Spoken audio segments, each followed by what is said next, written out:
ડભોઈ તાલુકાના મંડાળા ગામની સીમમાં ગૌચર જમીનમાંથી વ્યાપારીએ ગેરકાયદેસર રીતે કટિંગ કરેલા લાકડા ગ્રામજનોએ ટેમ્પામાં ભરેલા ગેરકાયદેસર લાકડા ગામની સીમમાંથી ગેરકાયદેસર લાકડા ભરેલો પકડાયો ટેમ્પો ચાલક ઘટના સ્થળેથી થયો છે ફરાર।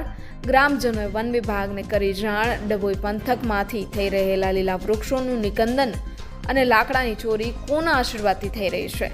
હવે અત્રે ઉલ્લેખનીય છે કે ડભોઈ પંથકમાં આડેધડ લીલા અને તોતિંગ વૃક્ષનું નિકંદન થઈ રહ્યું છે, ત્યારે વન વિભાગ તંત્ર કુંભકર્ણની નિંદ્રામાં ઊંઘે છે। કોના આશીર્વાદથી આવા વેરપનો દ્વારા પર્યાવરણને મોટું નુકસાન પહોંચાડી રહ્યા છે? લાકડાના વેરપનોને નથી રહ્યો તંત્રનો ડર। તાજેતરમાં જ અંતરિયાળ નર્મદા કેનાલો ઉપર ઊંધી નીકળેલા બાવળો સહિત અન્ય વૃક્ષ કોઈ હરામખોર ચોર વેપારી મોટા પ્રમાણમાં લાકડા કટિંગ કરી ટેમ્પાઓ ભરી અડધી રાત્રે લઈ જવાની ચર્ચાઓ અવરજવર કરતા રાહદારીઓ ચર્ચા કરી રહ્યા હતા।